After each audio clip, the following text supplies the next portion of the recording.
bienvenue à Sœur Uwens Adoration, un espace sacré où les cœurs sont élevés et les âmes renouvelées par la puissance de la prière et de la parole de Dieu.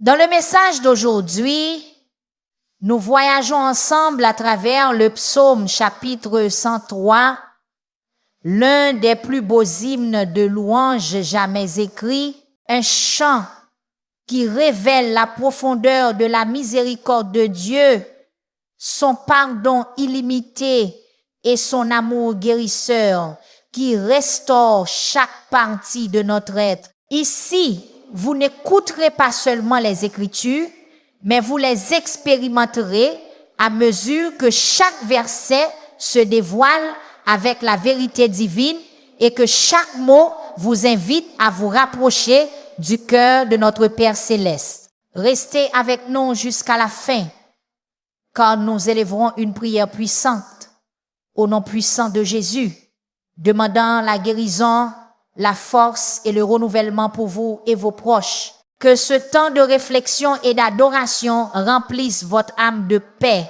d'espoir et de gratitude. Bienvenue, encore une fois. Votre lieu d'adoration commence ici, avec Sœur Uwens Adoration. Bénis le Seigneur, ô mon âme, et tout ce qui est en moi, bénis son saint nom.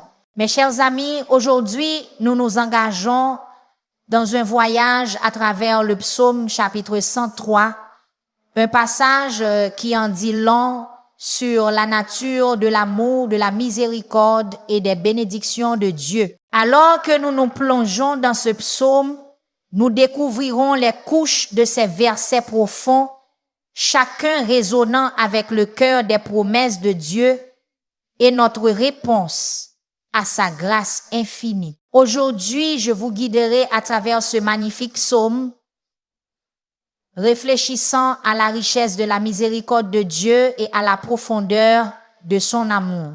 Je ferai également une prière puissante avec vous au nom puissant de Jésus.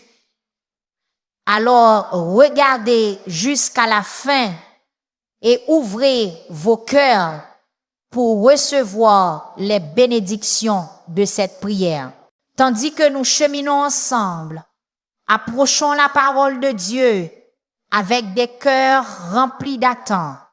En déballant les trésors du psaume chapitre 103, nous trouverons une force et un espoir nouveau pour notre marche quotidienne. Restez avec moi alors que nous apprenons, réfléchissons et nous rapprochons du cœur de Dieu à travers ces écritures vivifiantes qui nous fortifieront et nous rappelleront ses promesses dans nos vies. Les premiers versets du psaume chapitre 103 sont un appel à louer et à se souvenir des bienfaits de Dieu. Au verset 1 à 3, David chante « Bénis le Seigneur, ô mon âme, et tout ce qui est en moi, bénis son saint nom. Bénis le Seigneur, ô mon âme, et n'oublie aucun de ses bienfaits. C'est lui qui pardonne toutes tes iniquités, qui guérit toutes tes maladies. » Ici, David ne s'appelle pas seulement lui-même, mais il nous exhorte chacun à s'engager dans un acte d'adoration profond et personnel. C'est un rappel de se souvenir et de chérir la multitude de façons dont Dieu agit dans nos vies.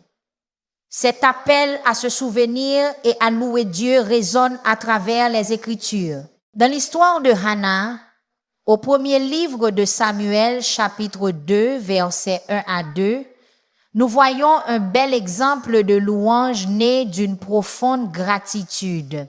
Hannah, autrefois stérile, loue Dieu pour le don de son fils Samuel, reconnaissant qu'il n'y a personne de saint comme le Seigneur. Comme David et Hannah, nous sommes appelés à reconnaître et à célébrer les multiples facettes de la bonté de Dieu, du pardon à la guérison, le pouvoir de guérison de Dieu, tel que mentionné dans le psaume chapitre 103, verset 3, n'est pas seulement physique, mais aussi spirituel et émotionnel. Cette guérison est similaire à la restauration de Naaman dans le deuxième livre des Rois, chapitre 5, versets 10 à 14, où l'obéissance et la foi en Dieu ont abouti non seulement à une guérison physique, mais aussi à une transformation du cœur. Le pardon et la guérison de Dieu sont complets, abordant la totalité de notre être. En méditant sur ces versets, nous nous souvenons de l'importance d'une attitude de gratitude. Lorsque nous bénissons le Seigneur avec tout ce qui est en nous, nous reconnaissons sa souveraineté et exprimons notre profonde appréciation pour ses miséricordes incessantes. C'est un exercice transformateur qui déplace notre attention de nos défis vers la grandeur de Dieu, renouvelant notre esprit et notre force. En avançant, emportons avec nous la leçon de ces versets. Offrir continuellement des louanges à Dieu, en nous souvenant et en chérissant ses bienfaits infinis. Cet acte d'adoration n'est pas seulement une déclaration de sa grandeur, mais aussi une puissante affirmation de notre foi et de notre confiance en son plan d'amour et en sa sollicitude. Au verset 4 à 6, nous lisons sur la nature compatissante de Dieu. David poursuit. C'est lui qui rachète ta vie de la fosse, qui te couronne de bonté et de compassion, qui rassasie ta bouche de bien, si bien que ta jeunesse se renouvelle comme celle de l'aigle. Le Seigneur exerce la justice et le droit en faveur de tous les opprimés. Ces versets soulignent la profondeur de la compassion de Dieu et son implication active dans nos vies. L'image de Dieu comme un rédempteur qui nous sauve de la destruction est vive et puissante. Cela nous rappelle l'histoire de Ruth et Boaz dans le livre de Ruth. Boaz, en tant que parent rédempteur de Ruth, lui a non seulement fourni protection et subsistance, mais a également restauré sa place et celle de Naomi dans la société. De même, la rédemption de Dieu englobe notre bien, être spirituel, émotionnel et physique, nous tirant des profondeurs du désespoir et nous plaçant sur un chemin de restauration. Le concept de Dieu nous couronnant de bonté et de tendre miséricorde est à la fois humble et fortifiant. Il parle d'un Dieu qui non seulement nous aime inconditionnellement, mais nous honore également de sa grâce. Ce couronnement est semblable à l'ascension de Joseph, de prisonnier à prince en Égypte, comme décrit dans la Genèse, chapitre 41, versets 39 à 41. Le parcours de Joseph, de la fosse au palais, symbolise comment Dieu peut nous élever au-delà de nos circonstances, nous couronnant de sa faveur et de ses bénédictions. Dieu a le pouvoir de vous élever d'un lieu de vide, d'un lieu de rien, à un lieu d'abondance. La provision de Dieu en bonnes choses, menant au renouvellement de notre jeunesse comme celle des aigles,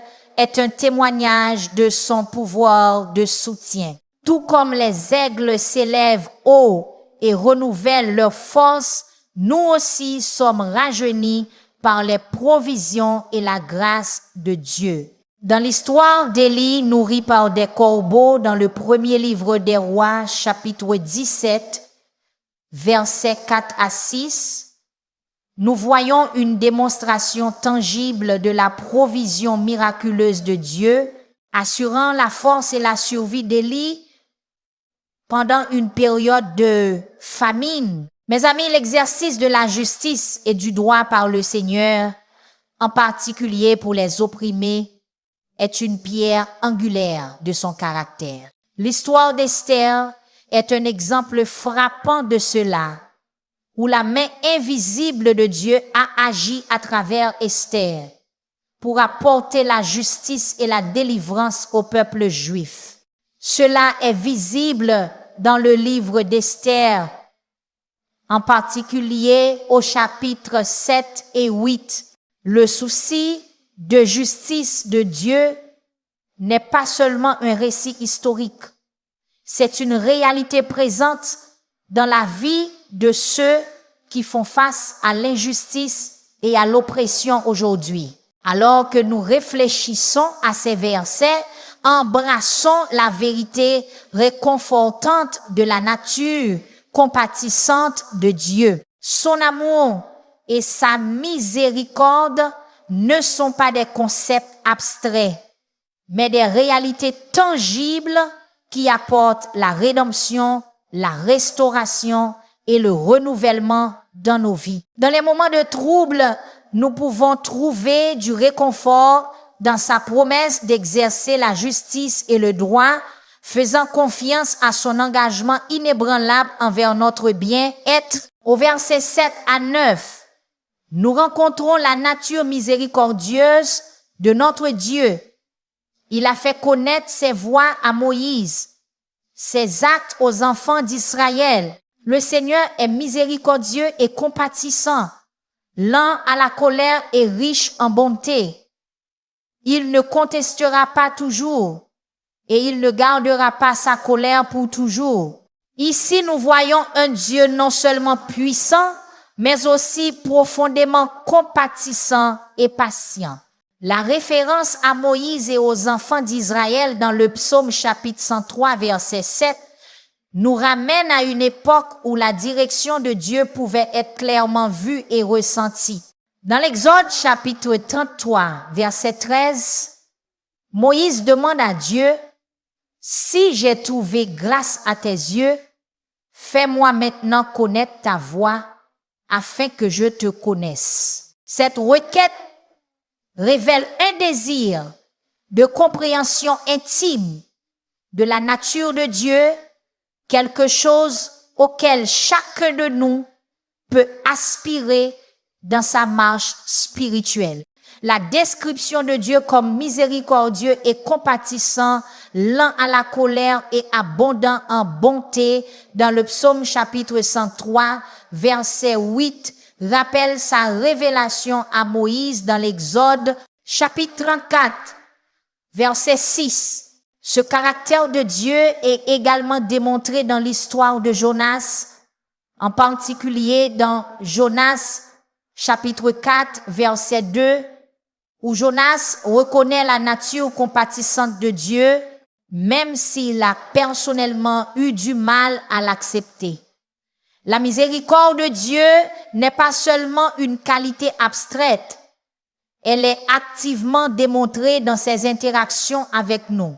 L'assurance que Dieu ne gardera pas sa colère pour toujours, comme indiqué dans le psaume chapitre 103, verset 9, est une pensée réconfortante. Cela nous rappelle l'histoire du roi David et de sa repentance après son péché avec Bathsheba, telle que décrite dans le deuxième livre de Samuel, chapitre 12, verset 13 à 14. La repentance sincère de David a conduit au pardon de Dieu, soulignant la promptitude de Dieu à pardonner et à restaurer plutôt qu'à conserver sa colère. C'est une puissante leçon pour nous sur la nature du pardon divin et l'opportunité de la rédemption. Alors que nous réfléchissons à ces versets, souvenons-nous que comprendre et expérimenter la miséricorde de Dieu peut transformer nos vies. Cela nous encourage à l'approcher avec un cœur repentant, sachant que sa miséricorde est plus grande que nos erreurs. La nature miséricordieuse de Dieu n'est pas seulement une source de réconfort, mais aussi un modèle pour la manière dont nous devrions étendre la grâce et le pardon aux autres.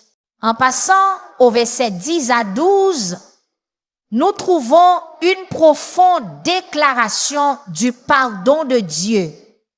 Il ne nous a pas traités selon nos péchés et ne nous a pas punis selon nos iniquités.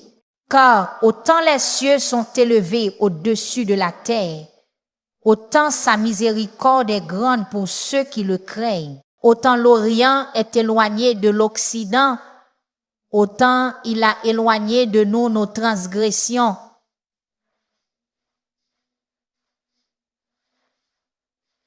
Ces versets articulent magnifiquement la profondeur de la compassion de Dieu et l'étendue de son pardon. L'idée que Dieu ne nous traite pas selon nos péchés, comme indiqué dans le psaume chapitre 103 verset 10, est un témoignage de sa grâce. Cela fait écho aux sentiments exprimés dans les Lamentations chapitre 3 versets 22 à 23, où il est dit: c'est par les grandes miséricordes de l'Éternel que nous ne sommes pas consumés, car ses compassions ne finissent point. Elles se renouvellent chaque matin. Grande est ta fidélité. La miséricorde de Dieu est un rappel quotidien de son amour inébranlable et de son pardon malgré nos manquements. Dans le psaume chapitre 103 verset 1, la comparaison de la miséricorde de Dieu avec les cieux illustre la nature incommensurable et infinie de sa grâce. Cette imagerie est similaire à la promesse de Dieu à Abraham dans la Genèse, chapitre 15, verset 5, où il compare ses descendants aux étoiles dans le ciel, symbolisant quelque chose au-delà de la compréhension et du décompte humain. Mes amis, la miséricorde de Dieu envers nous est infinie et éternelle. La promesse de Dieu d'éloigner nos transgressions aussi loin que l'Orient est de l'Occident, que l'on trouve dans le psaume chapitre 103, verset 12, offre une image vivante d'un pardon complet. Un excellent exemple en est l'histoire du fils prodigue dans l'évangile de Luc, chapitre 15, versets 20 à 24, où le père accueille son fils perdu à bras ouverts sans s'attarder sur ses transgressions passées. Cette parabole reflète magnifiquement la façon dont Dieu nous embrasse avec pardon et grâce, effaçant complètement nos erreurs passées. Alors que nous méditons sur ces versets, embrassons la vérité libératrice du pardon de Dieu. Sa compassion et sa miséricorde ne sont pas limitées par nos standards humains, mais sont aussi illimitées que la distance entre l'Orient et l'Occident. Dans cette compréhension, nous trouvons la liberté de la culpabilité et de la condamnation, et nous sommes encouragés à étendre la même grâce et le même pardon à ceux qui nous entourent. Au verset 13 à 15, il est question de la fragilité de l'homme et de la miséricorde éternelle de Dieu. Nous trouvons une comparaison touchante. Comme un père a compassion de ses enfants, ainsi le Seigneur a compassion de ceux qui le craignent. Car il sait de quoi nous sommes formés, il se souvient que nous sommes poussière. L'homme, ses jours sont comme l'herbe, comme la fleur des champs, ainsi il fleurit. Ces versets nous rappellent doucement notre fragilité humaine et la miséricorde durable de notre Père céleste. L'image de Dieu comme un Père compatissant dans le psaume chapitre 103, verset 13, évoque un sentiment de profonde sollicitude et de compréhension. Cela nous rappelle les paroles de Jésus dans l'évangile de Matthieu, chapitre 7, verset 1, où il dit: « Si donc vous qui êtes méchants, savez donner de bonnes choses à vos enfants, combien plus votre Père qui est dans les cieux donnera-t-il de bonnes choses à ceux qui les lui demandent. » Cette analogie nous rassure. Tout comme un parent aimant comprend et prend soin de son enfant, Dieu comprend nos faiblesses et nous rencontre avec compassion. La reconnaissance de notre nature éphémère dans le psaume chapitre 103, verset 15, comparée à l'herbe et aux fleurs qui fleurissent, puis se fanent, est un humble rappel de la nature passagère de la vie humaine. Cette perspective est reprise dans l'histoire du roi Salomon, l'homme le plus sage, qui dans l'Ecclésiaste chapitre 1, verset 2 déclare « Vanité des vanités, tout est vanité ». Malgré sa richesse et sa sagesse, Salomon a reconnu la nature temporaire des quêtes terrestres. Cette compréhension nous invite à regarder au-delà du temporaire et à chercher la miséricorde éternelle et l'amour de Dieu qui dure plus longtemps que notre existence terrestre. En réfléchissant à ces versets, chérissons la vérité réconfortante selon laquelle, si nos vies sont momentanées, la miséricorde de Dieu est éternelle. Sa compréhension et sa compassion ne sont pas basées sur notre force ou nos réalisations, mais sur sa nature immuable d'amour. En cela, nous trouvons une base solide pour notre foi et notre espérance. Les versets 16 à 18 du psaume chapitre 103 soulignent la nature immuable du royaume de Dieu. Il nous rappelle combien nos vies sont courtes comparées au règne éternel de Dieu. Il est dit, quand un vent passe sur elle, elle n'est plus, et le lieu qu'elle occupait ne la reconnaît plus.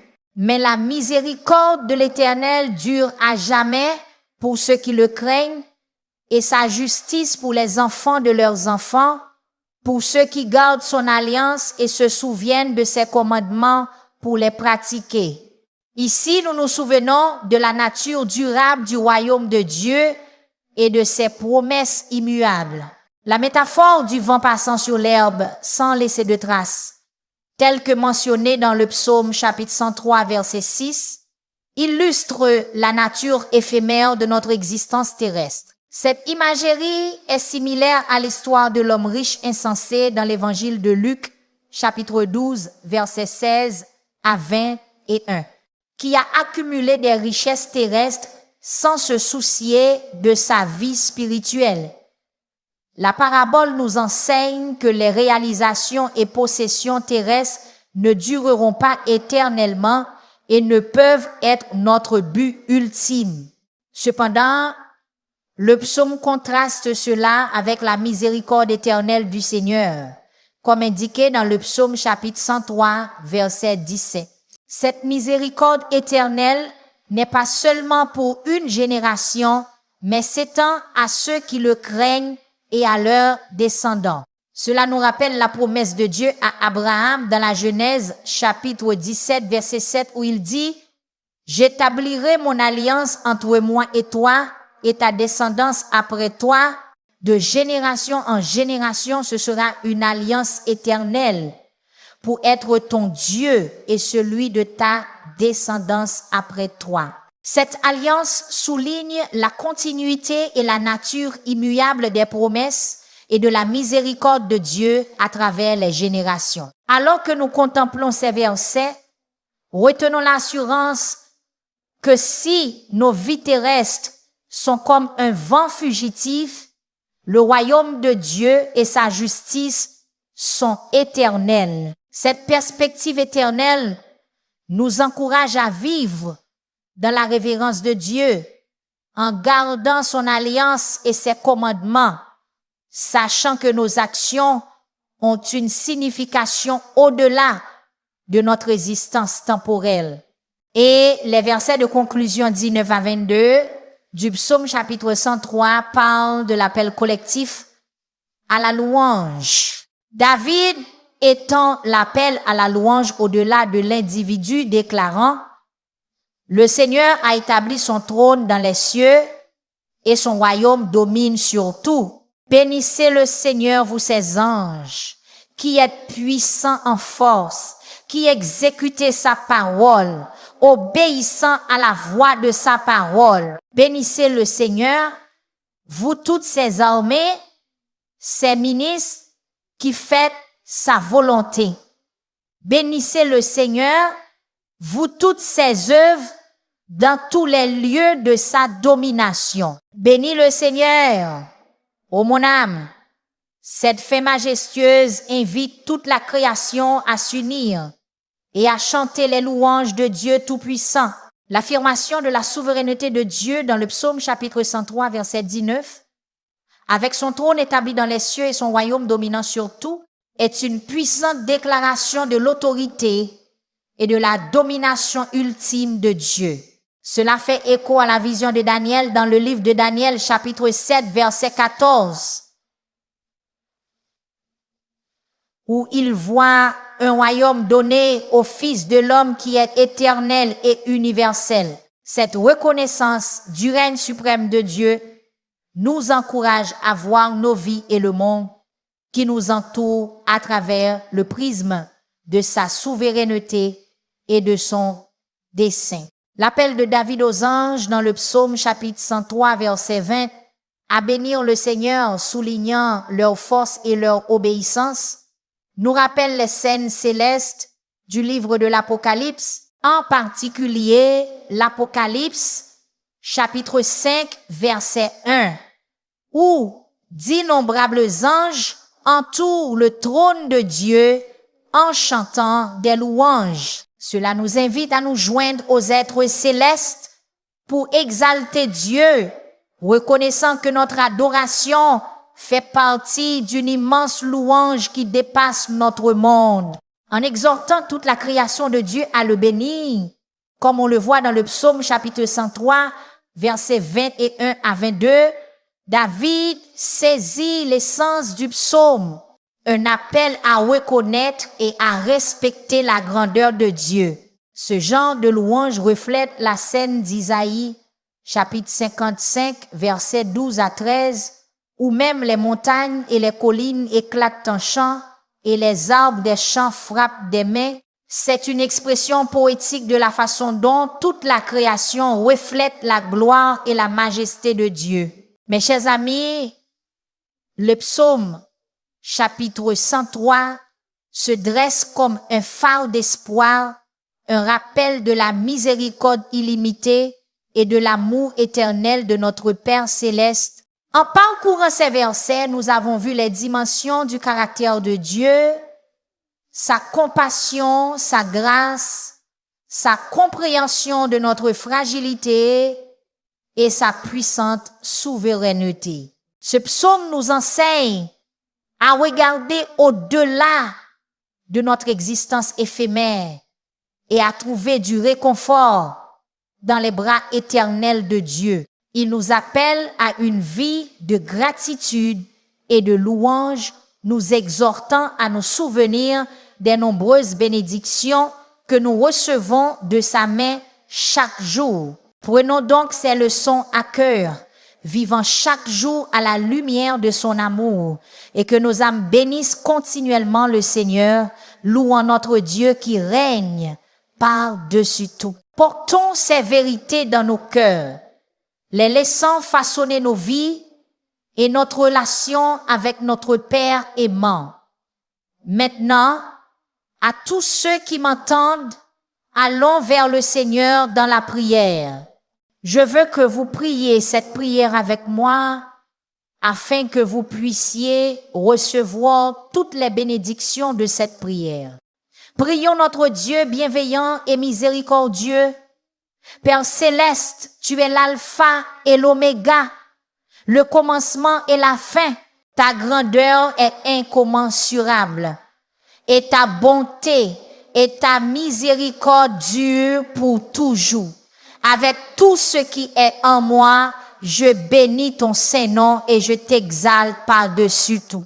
Seigneur de toute la création, je viens devant toi avec un cœur rempli de louanges et d'adoration. Je reconnais mes péchés et mes manquements et je demande ton pardon. Je pardonne aussi à ceux qui m'ont fait du tort, libérant toute amertume ou ressentiment de mon cœur. Au nom puissant de Jésus, je réprimande toute force qui s'oppose à ta volonté pour moi. Je lis toute forme de négativité et déclare la liberté de tout esprit qui opprime. Seigneur, je prie pour une augmentation de foi, de sagesse et de compréhension.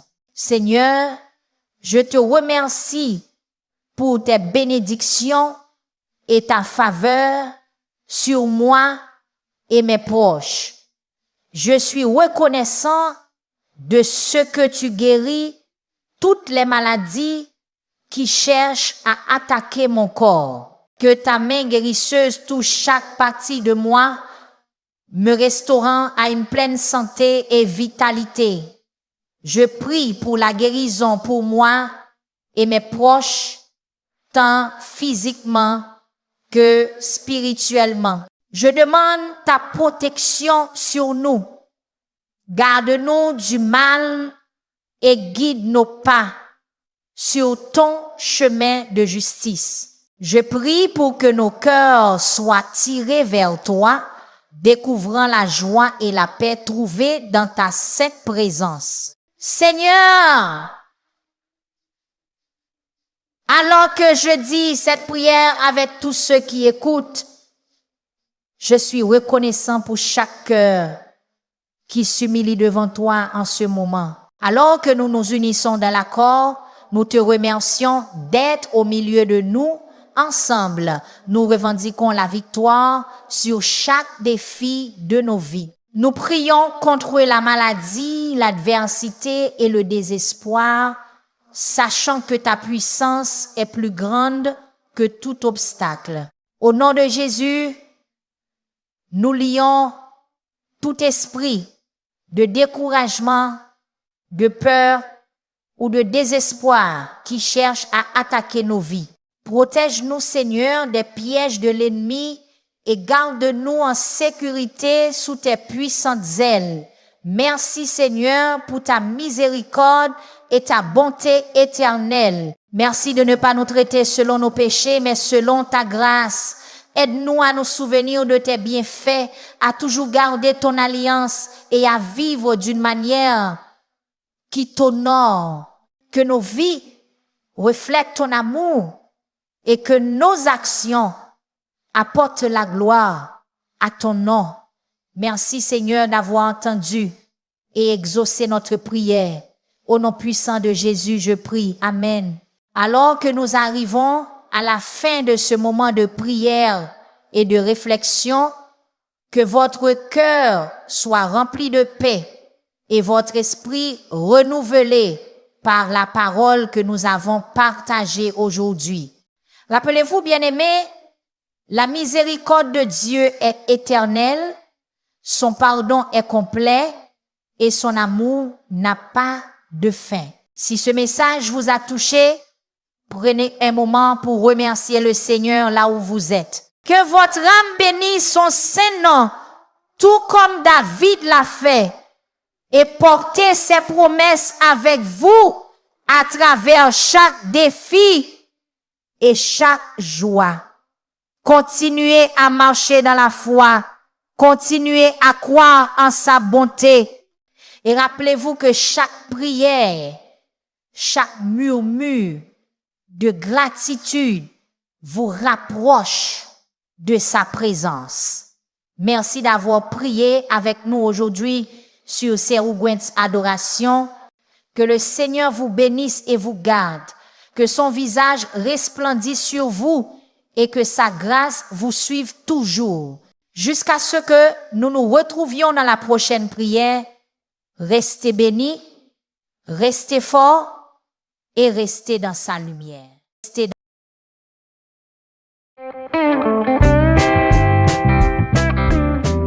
Bienvenue à Serougwens Adoration, un espace sacré où les cœurs sont élevés et les âmes renouvelées par la puissance de la prière et de la parole de Dieu. Dans le message d'aujourd'hui, Nous voyageons ensemble à travers le psaume chapitre 103, l'un des plus beaux hymnes de louange jamais écrits, un chant qui révèle la profondeur de la miséricorde de Dieu, son pardon illimité et son amour guérisseur qui restaure chaque partie de notre être. Ici, vous n'écouterez pas seulement les Écritures, mais vous les expérimenterez à mesure que chaque verset se dévoile avec la vérité divine et que chaque mot vous invite à vous rapprocher du cœur de notre Père céleste. Restez avec nous jusqu'à la fin, car nous élèverons une prière puissante au nom puissant de Jésus, demandant la guérison, la force et le renouvellement pour vous et vos proches. Que ce temps de réflexion et d'adoration remplisse votre âme de paix, d'espoir et de gratitude. Bienvenue, encore une fois, votre lieu d'adoration commence ici, avec ses Ouguent adoration. Bénis le Seigneur, ô mon âme, et tout ce qui est en moi, bénis son saint nom.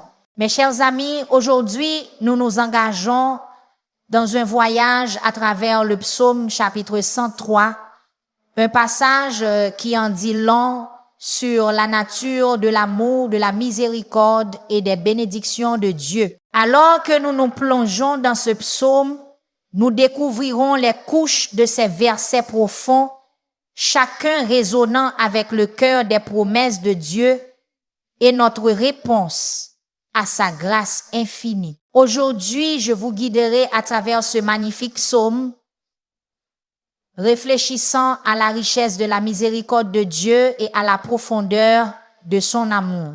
Je ferai également une prière puissante avec vous au nom puissant de Jésus.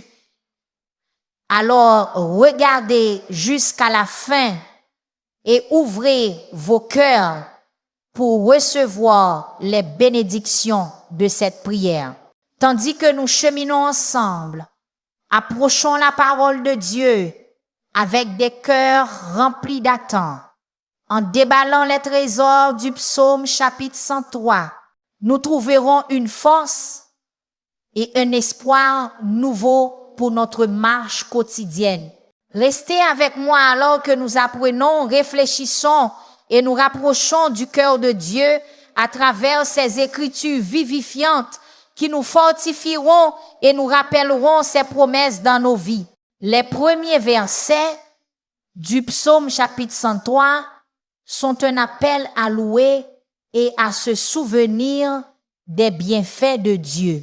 Au verset 1 à 3, David chante « Bénis le Seigneur, ô mon âme, et tout ce qui est en moi, bénis son saint nom. Bénis le Seigneur, ô mon âme, et n'oublie aucun de ses bienfaits.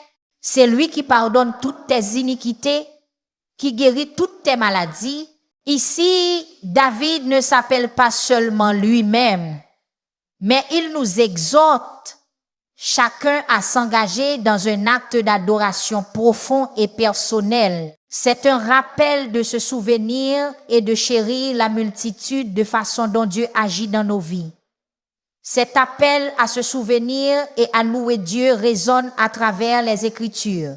Dans l'histoire de Hannah, au premier livre de Samuel, chapitre 2, versets 1 à 2, nous voyons un bel exemple de louange né d'une profonde gratitude.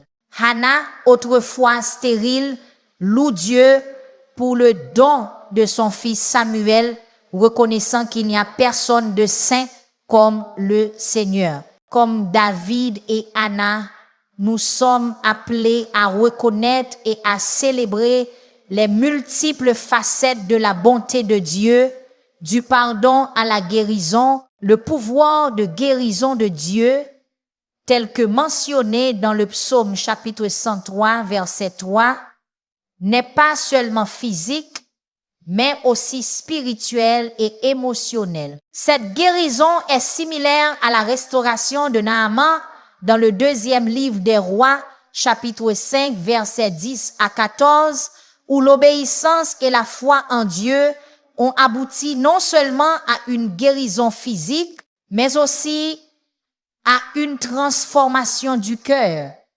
Le pardon et la guérison de Dieu sont complets, abordant la totalité de notre être. En méditant sur ces versets, nous nous souvenons de l'importance d'une attitude de gratitude.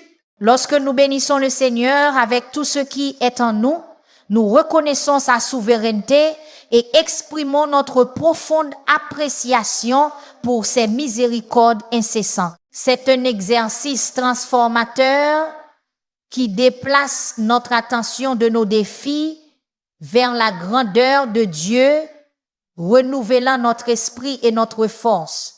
En avançant, emportons avec nous la leçon de ces versets.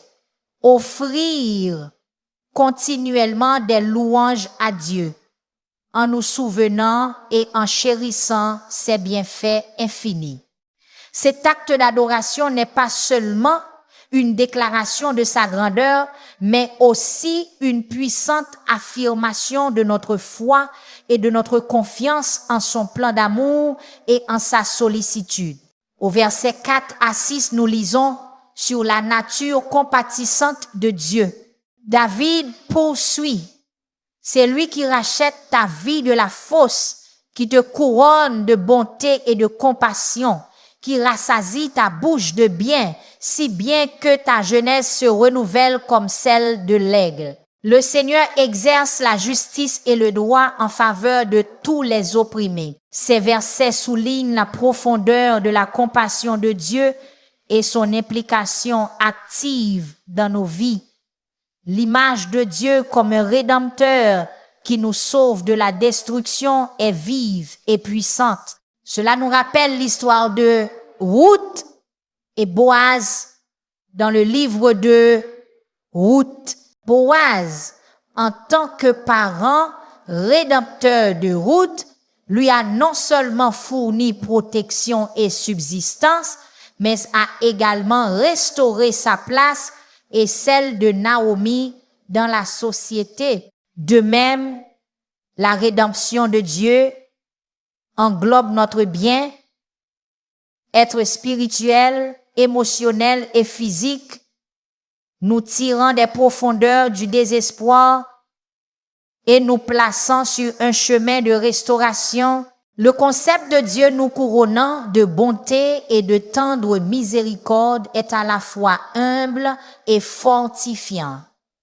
Il parle d'un Dieu qui non seulement nous aime inconditionnellement, mais nous honore également de sa grâce. Ce couronnement est semblable à l'ascension de Joseph, de prisonnier à prince en Égypte, comme décrit dans la Genèse, chapitre 41, versets 39 à 41. Le parcours de Joseph, de la fosse au palais, symbolise comment Dieu peut nous élever au-delà de nos circonstances, nous couronnant de sa faveur et de ses bénédictions. Dieu a le pouvoir de vous élever d'un lieu de vide, d'un lieu de rien, à un lieu d'abondance. La provision de Dieu en bonnes choses, menant au renouvellement de notre jeunesse comme celle des aigles, est un témoignage de son pouvoir de soutien. Tout comme les aigles s'élèvent haut et renouvellent leur force, nous aussi sommes rajeunis par les provisions et la grâce de Dieu. Dans l'histoire d'Élie nourri par des corbeaux dans le premier livre des rois, chapitre 17, versets 4 à 6, nous voyons une démonstration tangible de la provision miraculeuse de Dieu, assurant la force et la survie d'Élie pendant une période de famine. Mes amis, l'exercice de la justice et du droit par le Seigneur, en particulier pour les opprimés, est une pierre angulaire de son caractère. L'histoire d'Esther est un exemple frappant de cela, où la main invisible de Dieu a agi à travers Esther pour apporter la justice et la délivrance au peuple juif.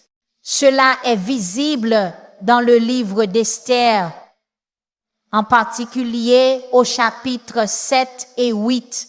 Le souci de justice de Dieu n'est pas seulement un récit historique, c'est une réalité présente dans la vie de ceux qui font face à l'injustice et à l'oppression aujourd'hui. Alors que nous réfléchissons à ces versets, embrassons la vérité réconfortante de la nature compatissante de Dieu. Son amour et sa miséricorde ne sont pas des concepts abstraits, mais des réalités tangibles qui apportent la rédemption, la restauration et le renouvellement dans nos vies. Dans les moments de trouble, nous pouvons trouver du réconfort dans sa promesse d'exercer la justice et le droit, faisant confiance à son engagement inébranlable envers notre bien-être. Au verset 7 à 9, nous rencontrons la nature miséricordieuse de notre Dieu. Il a fait connaître ses voies à Moïse, ses actes aux enfants d'Israël. Le Seigneur est miséricordieux et compatissant, lent à la colère et riche en bonté. Il ne contestera pas toujours et il ne gardera pas sa colère pour toujours. Ici, nous voyons un Dieu non seulement puissant, mais aussi profondément compatissant et patient. La référence à Moïse et aux enfants d'Israël dans le psaume chapitre 103, verset 7, nous ramène à une époque où la direction de Dieu pouvait être clairement vue et ressentie. Dans l'Exode chapitre 33, verset 13, Moïse demande à Dieu, « Si j'ai trouvé grâce à tes yeux, fais-moi maintenant connaître ta voix afin que je te connaisse. » Cette requête révèle un désir de compréhension intime de la nature de Dieu, quelque chose auquel chacun de nous peut aspirer dans sa marche spirituelle. La description de Dieu comme miséricordieux et compatissant, lent à la colère et abondant en bonté dans le psaume chapitre 103, verset 8, rappelle sa révélation à Moïse dans l'Exode chapitre 34, verset 6. Ce caractère de Dieu est également démontré dans l'histoire de Jonas, en particulier dans Jonas chapitre 4, verset 2, où Jonas reconnaît la nature compatissante de Dieu, même s'il a personnellement eu du mal à l'accepter. La miséricorde de Dieu n'est pas seulement une qualité abstraite, elle est activement démontrée dans ses interactions avec nous. L'assurance que Dieu ne gardera pas sa colère pour toujours, comme indiqué dans le psaume chapitre 103, verset 9, est une pensée réconfortante.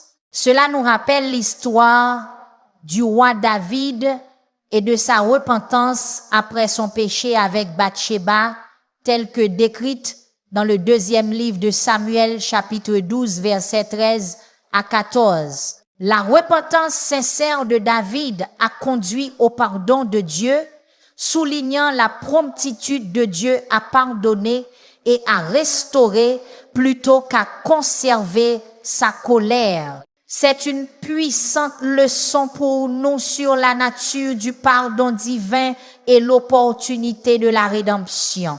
Alors que nous réfléchissons à ces versets, souvenons-nous que comprendre et expérimenter la miséricorde de Dieu peut transformer nos vies. Cela nous encourage à l'approcher avec un cœur repentant, sachant que sa miséricorde est plus grande que nos erreurs.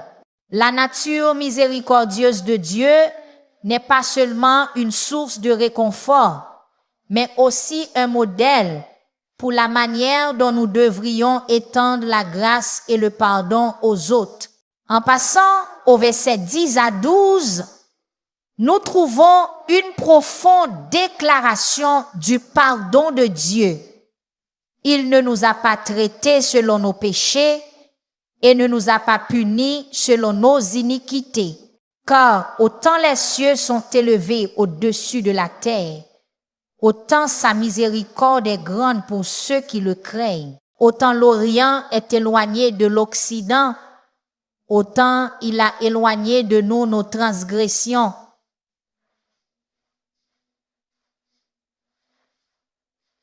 Ces versets articulent magnifiquement la profondeur de la compassion de Dieu et l'étendue de son pardon. L'idée que Dieu ne nous traite pas selon nos péchés, comme indiqué dans le psaume chapitre 103 verset 10, est un témoignage de sa grâce. Cela fait écho aux sentiments exprimés dans les Lamentations chapitre 3 versets 22 à 23, où il est dit: c'est par les grandes miséricordes de l'Éternel que nous ne sommes pas consumés, car ses compassions ne finissent point. Elles se renouvellent chaque matin. Grande est ta fidélité. La miséricorde de Dieu est un rappel quotidien de son amour inébranlable et de son pardon malgré nos manquements. Dans le psaume chapitre 103 verset 1, la comparaison de la miséricorde de Dieu avec les cieux illustre la nature incommensurable et infinie de sa grâce. Cette imagerie est similaire à la promesse de Dieu à Abraham dans la Genèse, chapitre 15, verset 5, où il compare ses descendants aux étoiles dans le ciel, symbolisant quelque chose au-delà de la compréhension et du décompte humain. Mes amis, la miséricorde de Dieu envers nous est infinie et éternelle. La promesse de Dieu d'éloigner nos transgressions aussi loin que l'Orient est de l'Occident, que l'on trouve dans le psaume chapitre 103, verset 12, offre une image vivante d'un pardon complet. Un excellent exemple en est l'histoire du fils prodigue dans l'évangile de Luc, chapitre 15, versets 20 à 24, où le père accueille son fils perdu à bras ouverts sans s'attarder sur ses transgressions passées. Cette parabole reflète magnifiquement la façon dont Dieu nous embrasse avec pardon et grâce, effaçant complètement nos erreurs passées. Alors que nous méditons sur ces versets, embrassons la vérité libératrice du pardon de Dieu. Sa compassion et sa miséricorde ne sont pas limitées par nos standards humains, mais sont aussi illimitées que la distance entre l'Orient et l'Occident. Dans cette compréhension, nous trouvons la liberté de la culpabilité et de la condamnation, et nous sommes encouragés à étendre la même grâce et le même pardon à ceux qui nous entourent. Au verset 13 à 15, il est question de la fragilité de l'homme et de la miséricorde éternelle de Dieu. Nous trouvons une comparaison touchante.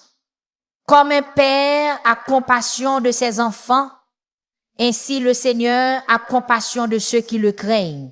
Car il sait de quoi nous sommes formés, il se souvient que nous sommes poussière. L'homme, ses jours sont comme l'herbe, comme la fleur des champs, ainsi il fleurit. Ces versets nous rappellent doucement notre fragilité humaine et la miséricorde durable de notre Père céleste.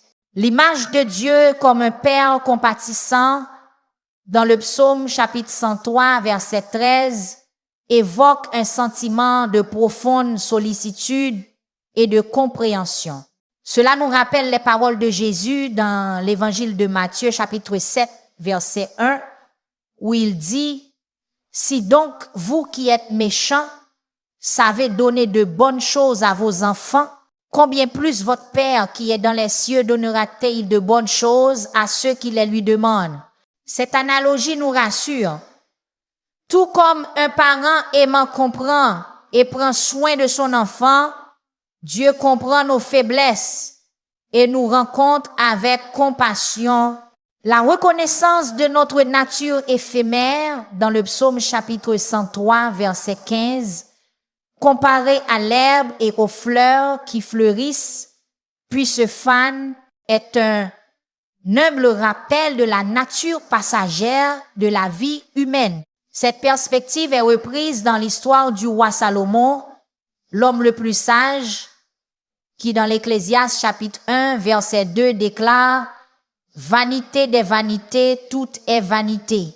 Malgré sa richesse et sa sagesse, Salomon a reconnu la nature temporaire des quêtes terrestres. Cette compréhension nous invite à regarder au-delà du temporaire et à chercher la miséricorde éternelle et l'amour de Dieu qui dure plus longtemps que notre existence terrestre. En réfléchissant à ces versets, chérissons la vérité réconfortante selon laquelle, si nos vies sont momentanées, la miséricorde de Dieu est éternelle. Sa compréhension et sa compassion ne sont pas basées sur notre force ou nos réalisations, mais sur sa nature immuable d'amour. En cela, nous trouvons une base solide pour notre foi et notre espérance. Les versets 16 à 18 du psaume chapitre 103 soulignent la nature immuable du royaume de Dieu. Il nous rappelle combien nos vies sont courtes comparées au règne éternel de Dieu. Il est dit, quand un vent passe sur elle, elle n'est plus, et le lieu qu'elle occupait ne la reconnaît plus.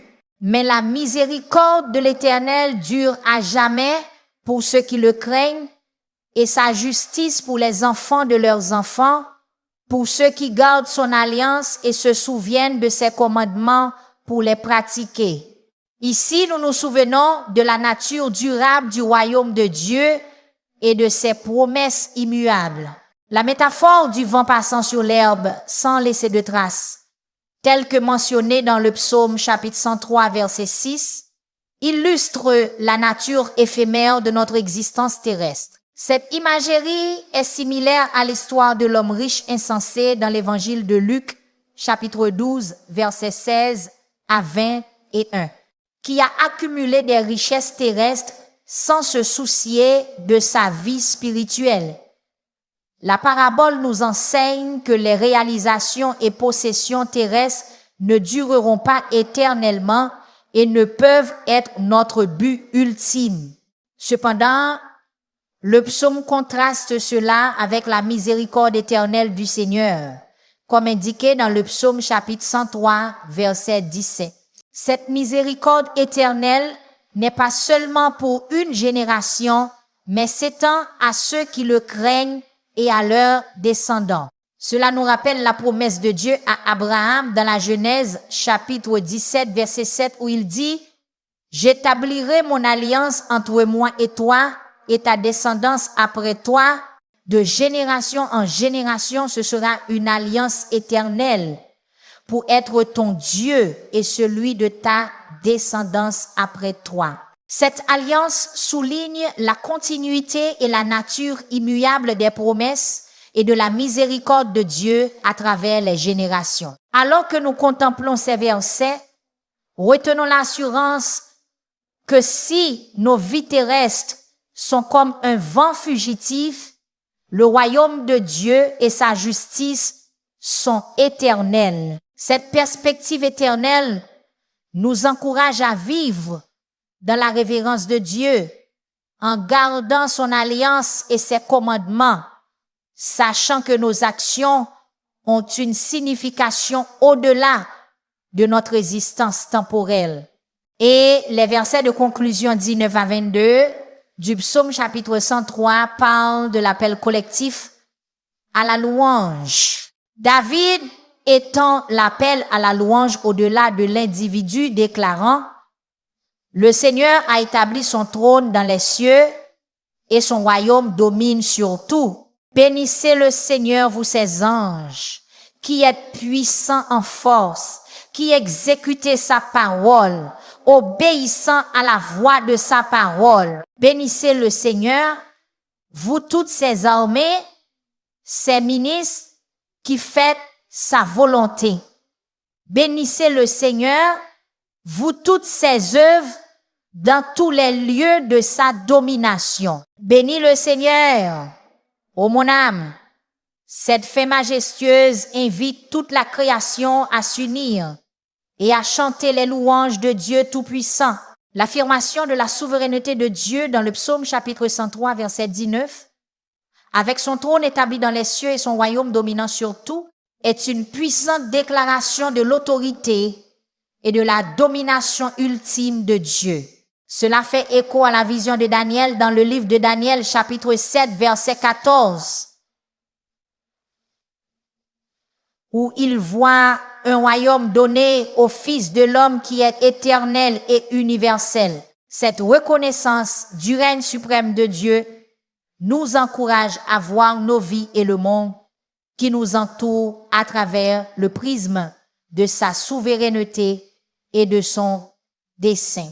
L'appel de David aux anges dans le psaume chapitre 103, verset 20, à bénir le Seigneur, soulignant leur force et leur obéissance, nous rappelle les scènes célestes du livre de l'Apocalypse, en particulier l'Apocalypse chapitre 5, verset 1, où d'innombrables anges entourent le trône de Dieu en chantant des louanges. Cela nous invite à nous joindre aux êtres célestes pour exalter Dieu, reconnaissant que notre adoration fait partie d'une immense louange qui dépasse notre monde, en exhortant toute la création de Dieu à le bénir, comme on le voit dans le psaume chapitre 103, versets 21 à 22, David saisit l'essence du psaume, un appel à reconnaître et à respecter la grandeur de Dieu. Ce genre de louange reflète la scène d'Isaïe, chapitre 55, versets 12 à 13, où même les montagnes et les collines éclatent en chant et les arbres des champs frappent des mains. C'est une expression poétique de la façon dont toute la création reflète la gloire et la majesté de Dieu. Mes chers amis, le psaume chapitre 103 se dresse comme un phare d'espoir, un rappel de la miséricorde illimitée et de l'amour éternel de notre Père céleste. En parcourant ces versets, nous avons vu les dimensions du caractère de Dieu, sa compassion, sa grâce, sa compréhension de notre fragilité et sa puissante souveraineté. Ce psaume nous enseigne à regarder au-delà de notre existence éphémère et à trouver du réconfort dans les bras éternels de Dieu. Il nous appelle à une vie de gratitude et de louange, nous exhortant à nous souvenir des nombreuses bénédictions que nous recevons de sa main chaque jour. Prenons donc ces leçons à cœur, vivant chaque jour à la lumière de son amour, et que nos âmes bénissent continuellement le Seigneur, louant notre Dieu qui règne par-dessus tout. Portons ces vérités dans nos cœurs, les laissant façonner nos vies et notre relation avec notre Père aimant. Maintenant, à tous ceux qui m'entendent, allons vers le Seigneur dans la prière. Je veux que vous priez cette prière avec moi afin que vous puissiez recevoir toutes les bénédictions de cette prière. Prions notre Dieu bienveillant et miséricordieux. Père céleste, tu es l'alpha et l'oméga, le commencement et la fin. Ta grandeur est incommensurable et ta bonté et ta miséricorde dure pour toujours. Avec tout ce qui est en moi, je bénis ton Saint-Nom et je t'exalte par-dessus tout. Seigneur de toute la création, je viens devant toi avec un cœur rempli de louanges et d'adoration. Je reconnais mes péchés et mes manquements et je demande ton pardon. Je pardonne aussi à ceux qui m'ont fait du tort. libérant toute amertume ou ressentiment de mon cœur. Au nom puissant de Jésus, je réprimande toute force qui s'oppose à ta volonté pour moi. Je lis toute forme de négativité et déclare la liberté de tout esprit qui opprime. Seigneur, je prie pour une augmentation de foi, de sagesse et de compréhension. Seigneur, je te remercie pour tes bénédictions et ta faveur sur moi et mes proches. Je suis reconnaissant de ce que tu guéris toutes les maladies qui cherchent à attaquer mon corps. Que ta main guérisseuse touche chaque partie de moi, me restaurant à une pleine santé et vitalité. Je prie pour la guérison pour moi et mes proches, tant physiquement que spirituellement. Je demande ta protection sur nous. Garde-nous du mal et guide nos pas sur ton chemin de justice. Je prie pour que nos cœurs soient tirés vers toi, découvrant la joie et la paix trouvées dans ta sainte présence. Seigneur, alors que je dis cette prière avec tous ceux qui écoutent, je suis reconnaissant pour chaque cœur qui s'humilie devant toi en ce moment. Alors que nous nous unissons dans l'accord, nous te remercions d'être au milieu de nous.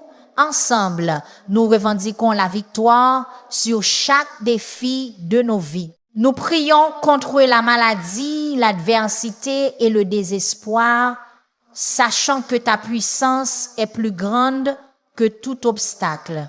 Au nom de Jésus, nous lions tout esprit de découragement, de peur ou de désespoir qui cherche à attaquer nos vies. Protège-nous, Seigneur, des pièges de l'ennemi et garde-nous en sécurité sous tes puissantes ailes. Merci, Seigneur, pour ta miséricorde et ta bonté éternelle. Merci de ne pas nous traiter selon nos péchés, mais selon ta grâce. Aide-nous à nous souvenir de tes bienfaits, à toujours garder ton alliance et à vivre d'une manière qui t'honore. Que nos vies reflètent ton amour et que nos actions apportent la gloire à ton nom. Merci Seigneur d'avoir entendu et exaucé notre prière. Au nom puissant de Jésus, je prie. Amen.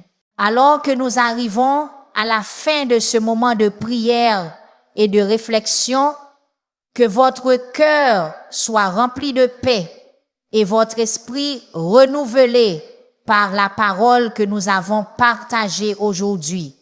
Rappelez-vous, bien-aimés, la miséricorde de Dieu est éternelle, son pardon est complet et son amour n'a pas de fin. Si ce message vous a touché, prenez un moment pour remercier le Seigneur là où vous êtes. Que votre âme bénisse son saint nom, tout comme David l'a fait, et portez ses promesses avec vous à travers chaque défi et chaque joie. Continuez à marcher dans la foi, continuez à croire en sa bonté, et rappelez-vous que chaque prière, chaque murmure de gratitude vous rapproche de sa présence. Merci d'avoir prié avec nous aujourd'hui sur Serugwens Adoration. Que le Seigneur vous bénisse et vous garde, que son visage resplendisse sur vous et que sa grâce vous suive toujours. Jusqu'à ce que nous nous retrouvions dans la prochaine prière, restez bénis, restez forts et restez dans sa lumière. Restez